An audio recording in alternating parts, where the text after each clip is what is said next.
Hoy día voy a hablar de análisis de varianza, también conocido como ANOVA. La primera parte del video va a ser un poco de teoría y la segunda mitad vamos a discutir distintos comandos para realizar este test usando R. La primera pregunta entonces, ¿cuándo utilizar ANOVA?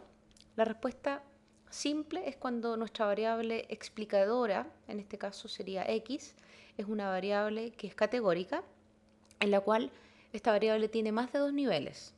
Por ejemplo, un tratamiento y tenemos tres tipos de tratamientos distintos, A, B y C. Y aparte de nuestra variable explicadora que es categórica, nuestra variable respuesta o outcome tiene que ser una variable continua. Por ejemplo, vemos el efecto de estos tratamientos en una medición de un recuento de glóbulos rojos, por ejemplo. ¿Por qué no utilizar múltiples t-tests en vez de hacer un simple ANOVA? El problema de hacer múltiples t-tests es que lo que estaríamos logrando finalmente es aumentar nuestro error tipo 1 y eso lo evitamos utilizando el análisis de varianza.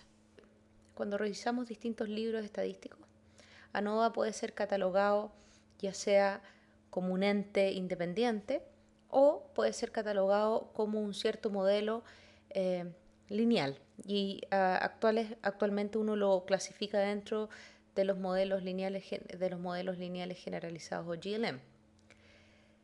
La forma más simple es tener solamente una variable explicatoria, o sea, una X, que nos explicaría nuestro outcome continuo, y esto es lo que se llama el ANOVA One Way, en el cual tenemos un solo factor. Cuando tenemos dos factores que son explicadores, ambos factores categóricos, sería el ANOVA Two Ways. Podemos ver interacciones entre estos factores, pero también tenemos un sinnúmero de otras clasificaciones de la ANOVA, como son cuando tenemos muestras repetidas en el tiempo, más de dos repeticiones en el tiempo en el mismo sujeto, que eso sería una ANOVA de muestras repetidas. Cuando estamos utilizando factores que son nested, por ejemplo, tenemos una comunidad, tenemos colegios y estamos utilizando los alumnos dentro de cada clase, dentro de cada colegio. Está todo nested en el factor anterior.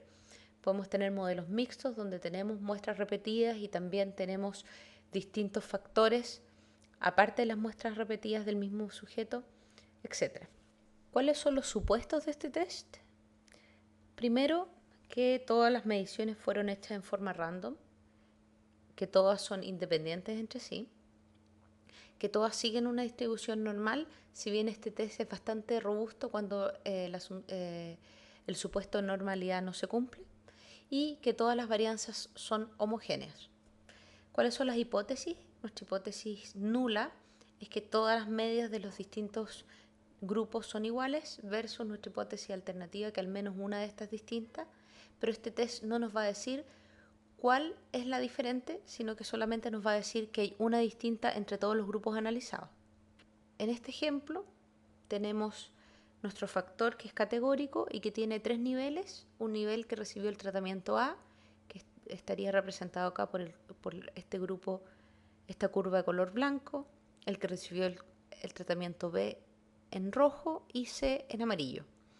Cada uno de estos grupos va a tener su promedio y si juntáramos todos estos valores podríamos sacar un gran promedio que estaría expresado por esta X más grande. Lo primero que hay que entender es que dentro de cada grupo podemos encontrar una variabilidad.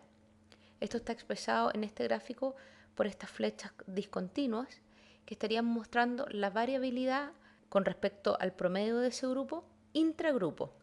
Y esto es lo que se conoce como la variabilidad within groups. Por otra parte, tenemos la variabilidad que hay entre el promedio de cada grupo y este gran promedio. Y esto es lo que se llama la variabilidad entre grupos o between groups. Nuestro ANOVA o nuestra estadística F es simplemente el cociente entre la variabilidad entre grupos, o sea, la diferencia entre estos promedios de cada grupo y este gran promedio, partido por la variabilidad intragrupos. Cada vez que hacemos una ANOVA, independiente del software que utilizamos, nuestros resultados van a ser expresados por una tabla, que es lo que se llama la tabla ANOVA o la tabla F. La primera columna representa la fuente de variabilidad. Tenemos cuando la fuente de variabilidad depende del factor o es between. Por ejemplo, en el caso que vimos recién sería la variabilidad entre los que recibieron el tratamiento A, B y C. Y tenemos la variabilidad que hay intragrupo, que se llama within o residual. Esta segunda columna expresa la suma de los cuadrados, que dependiendo del software lo vamos a encontrar como SSB de between o SSTX o TR de treatment.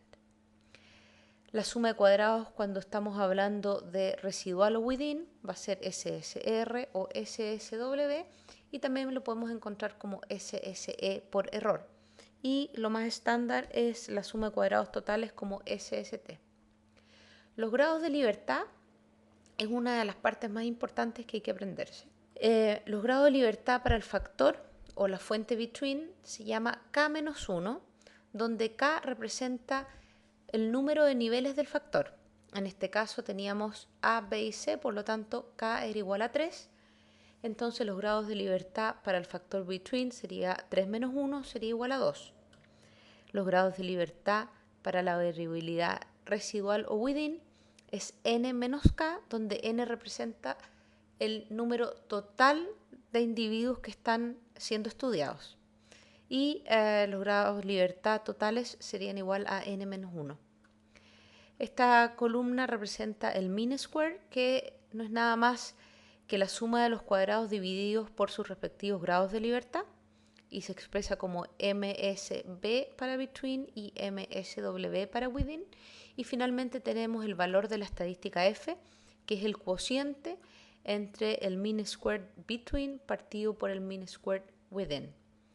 Si hiciéramos esta estadística a mano y quisiéramos ver el valor de P en una tabla F, buscaríamos este valor con los grados de libertad del numerador, que sería K-1, y los grados de libertad del denominador, que sería N-K, y nos daría entonces el valor de la P.